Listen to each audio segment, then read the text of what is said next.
All right, welcome to the hand stitched only version of the needle book. You can tell I kind of got a jump on things. This is my cover piece, and what I did was, this was the backing that was like any of the other needle books, just the piece that's like, I don't know, 5.5 by 8 or something like that. And then I layered different fabrics on there. You can still see that backing piece showing through here and there. I layered different fabrics on there. I just tacked them down with a really tiny stitch. You can just barely see it, so that I didn't have to work around pins. And then I layered some lace on there, and I tacked that down as well, just to hold it in place, so that I could work on the embroidery. Here's some cantha stitch on this, and here there's also some cantha stitch. Here's some cross stitch. This is a feather stitch with some French knots, and this straight stitch or whip stitch across some of those. You just want to be able to make sure that all the pieces are tacked down on the edges, and kind of in a decorative style. So my book is going to look like this. This is going to be my cover. And I'm going to have this button here. And this loop tie is going to come around from the back and go around this way. But on this one, the difference is this one's going to be completely hand constructed. So what we're going to need is, this is pretty firm here, but I think we want some quilt batting just to make it so it's not so flimsy, because this is also bigger. Since we don't have that seam allowance that we're going to go through, this is additional size on your book. So I plan to do a lining piece. Here's the lining piece. Here are my pockets. And then I already have this lined up with some quilt batting. It's pretty thin, but it'll give us just enough body to make it feel more substantial, like a book. So I am going to start by putting my pockets on the edge where they are supposed to be.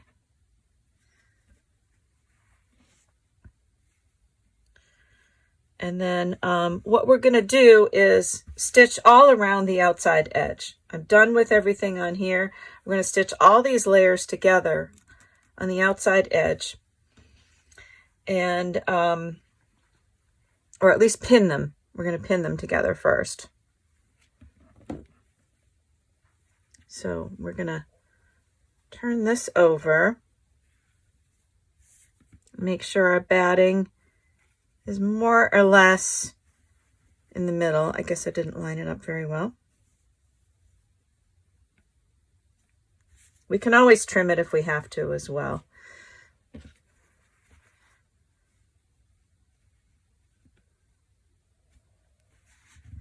Okay, and to hold this together, I don't want to work around pins again. So I'm going to put a couple of them in there, and then what I'm going to do is basting.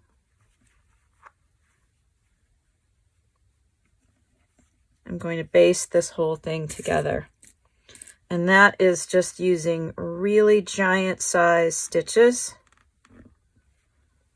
in a thread color that's highly contrasting to what your finished piece is, because you do those really giant stitches, and then when you get things secure, you take them out.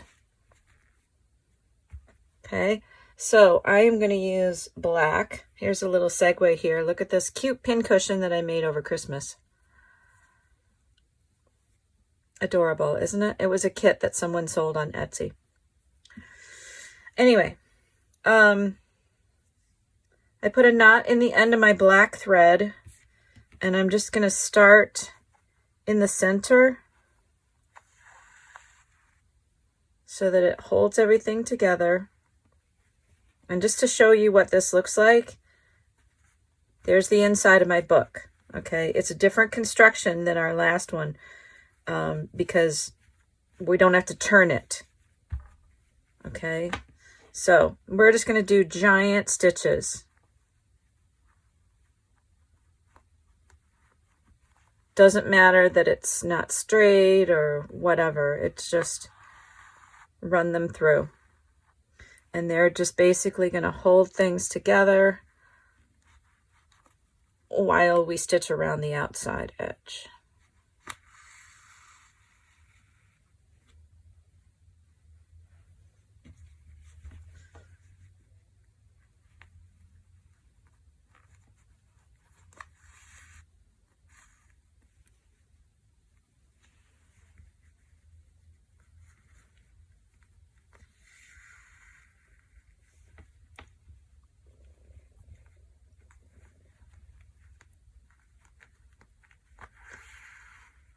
And I don't know about you, but I absolutely hate working around pins for hand stitching.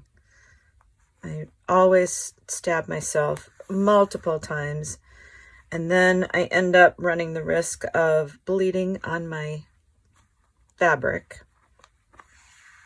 And that is just unpleasant. So basting stitch takes a couple extra minutes, but to me it's worth it because you can take out the pins. And yet everything's still going to be nice and secure.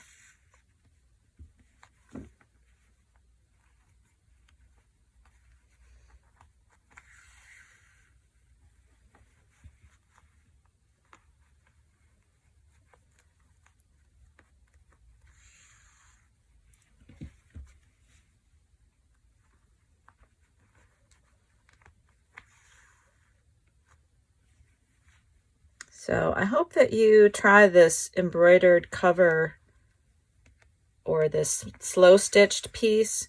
That slow stitched piece that I did, this this navy blue one, that was done with Lori Marie Jenkins, a fabulous artist and stitcher. And it's very relaxing to do that kind of free stitching piece. There's no pattern. You just sort of make marks on the fabric with thread. But it can be very relaxing, so I hope that you'll give that a try. This one, I probably didn't need to put quite as much detail on it, but I kind of got carried away with it. But I liked it. I'm just kind of coming around in a little bit of a spiral to make sure that I catch things all the way across, just to hold everything together and make sure that I'm not moving anything in the process of stitching it. And it's okay to just leave a little tail. You don't need to put a knot in the end. I put a knot in the beginning so that I wouldn't be pulling all my stitches out, but you can just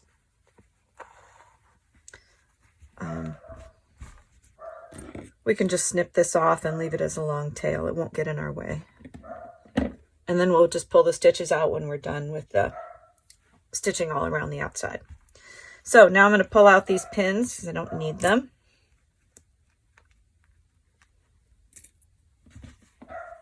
And this is what it looks like on the other side. It just holds everything in place. I can see that I have a few things that are a little bit misaligned. My lining piece is a little bit big here. So I'm going to trim that down.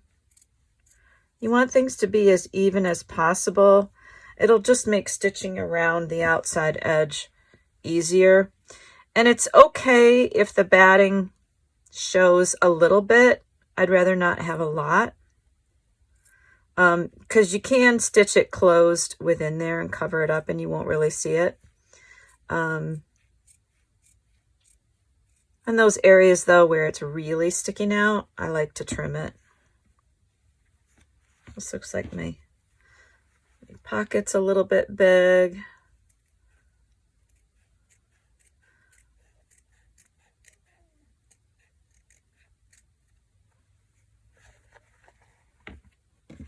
Some of it may have been that I didn't line things up well, but you know, it's okay to fudge it.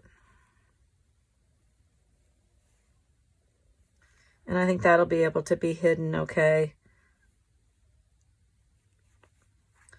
The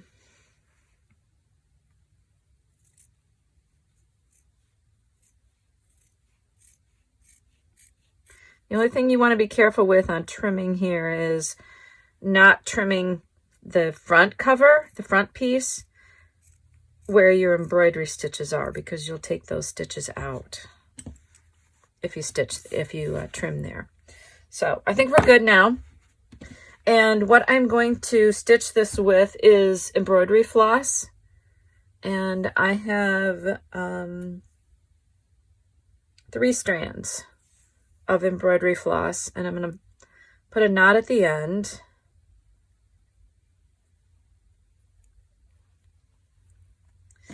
And I'm going to hide the knot by just starting it down below a little bit, sticking it between the batting and the front cover, and then that will stay hidden underneath. And I am just going to do a slip stitch, but this time it will go around the whole outside edge. We don't really want it to be invisible. And you want to make sure that you go down far enough to catch all of your fabrics. So this one's going to be a little bit of a deeper whip stitch. It is going to be, sorry, got that tangled. It is going to be more noticeable, so you don't want to,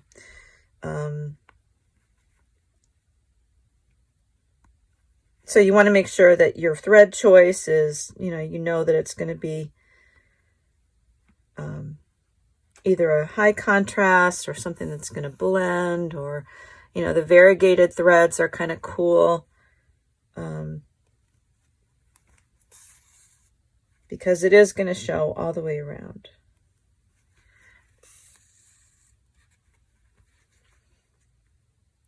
It's a little tricky having the pockets on there.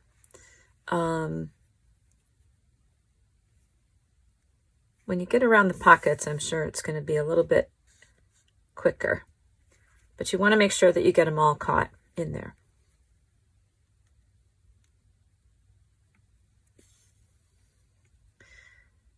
And this is what we're going to do all the way around the entire piece. So, as painstaking as it seems, I don't think that it will take too long. I am going to do this off camera. I'm not going to make you sit and watch, but I would guess that it wouldn't take more than about 30 minutes. So I will see you in a bit when this is finished. You can see how it's going to look all the way around. And I'm going to do that all the way around the entire thing, and then I'll come back. Okay, so here we have finished all the way around. So our needle book is almost done. I did forget the closure though. I was going to put the button and the string on before we put this all together, because we don't have to worry about getting in the way of the sewing machine, but it would have been nice. But I forgot, and that's the way that it's written in the instructions, is to do it first. But it's not impossible to do it. You just have to work inside the pocket. And we have to do that on the other ones anyway. So I'm going to show you how to do that. So first of all, I'm going to put the string on the back. And I did turn it under just a little bit. And I'm going to attach this with a pin. And then we'll stitch over it with some embroidery floss to tack that down securely.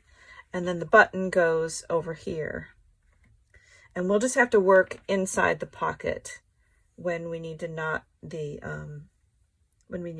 off.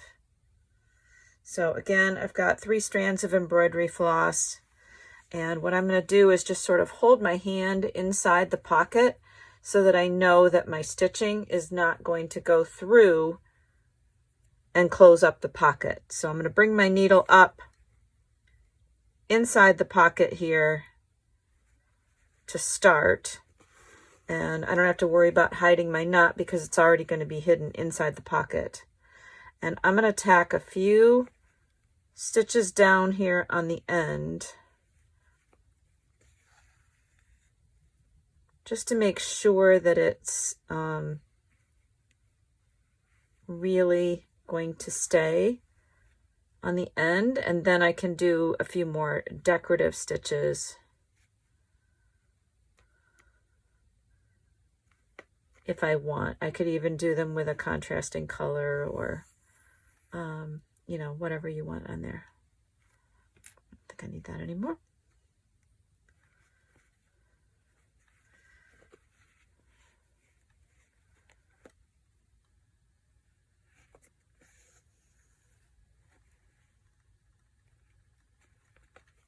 So I'm even going to run back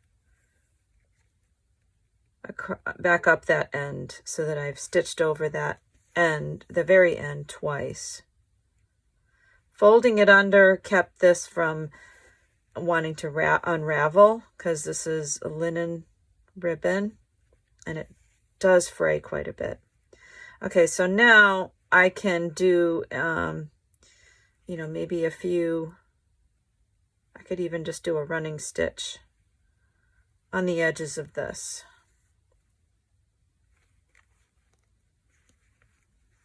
So that it sort of looks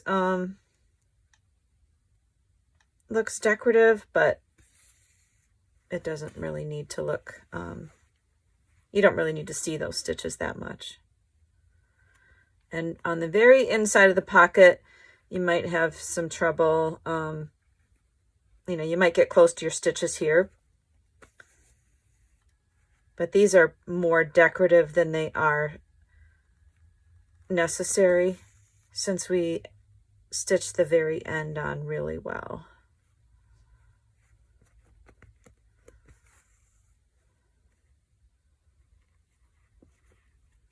Okay, and now I'm going to bring my needle up. See, I've done all of those stitches only on the inside of the pocket, so you can't see them. So now we're going to knot this off here.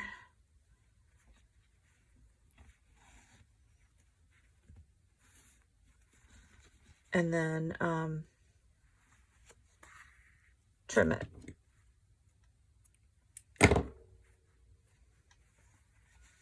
So now our tie is secured on there.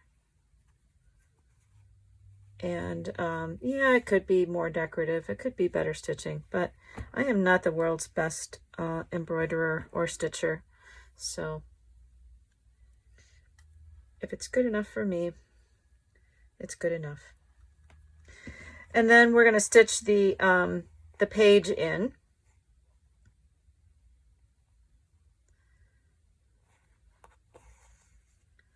And this can just be with some running stitches. And I think I'm going to try and hide that knot a little bit under there.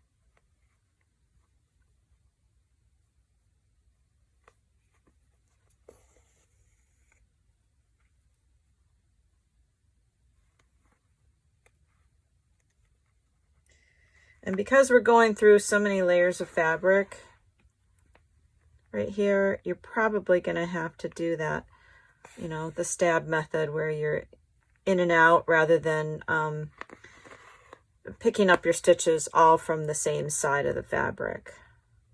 You know, like doing a running stitch. You're probably not going to be able to do this method where you stay on one side of the fabric. But if you can, more power to you. I don't think my fingers can handle that.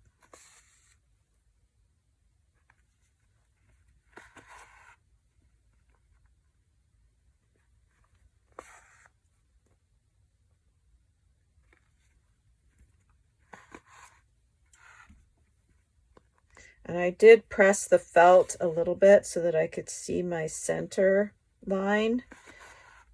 Just be careful when you iron felt, because if it's just like craft felt, I think there's a certain amount of nylon or plastic or something in it, and it could melt.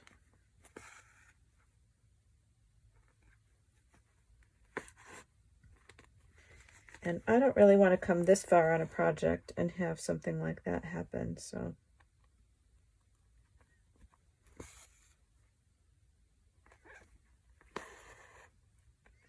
And when I was stitching around, remember I said that it might take about a half an hour to stitch around it? Well, I fibbed.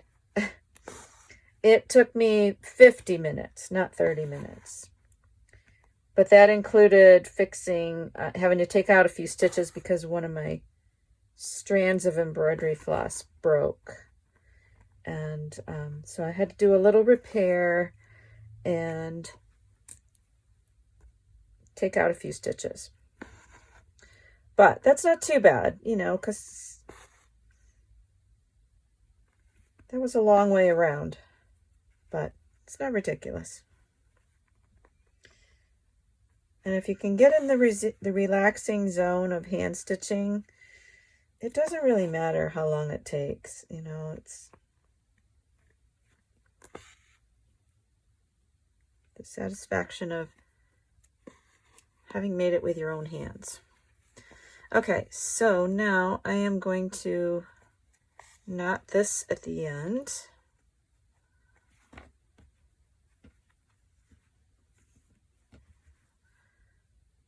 And then pull that back through. Clip it off. And now the button can go on.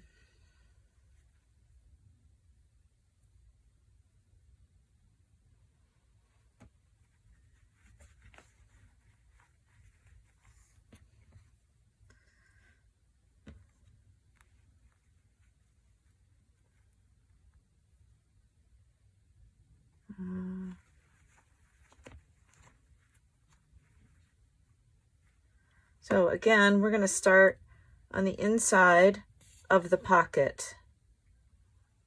And I think I'm doing X's on this. And it's just going to take like maybe 3 stitches. Okay, I'm going to do 3 stitches in this direction and then 3 in the other direction. And then call that good.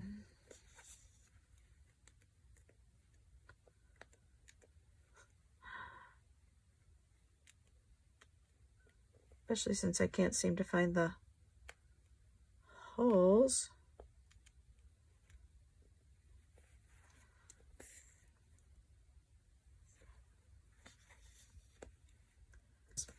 Anyway, I'm going to knot this off in the inside of the pocket, and then this one is all done.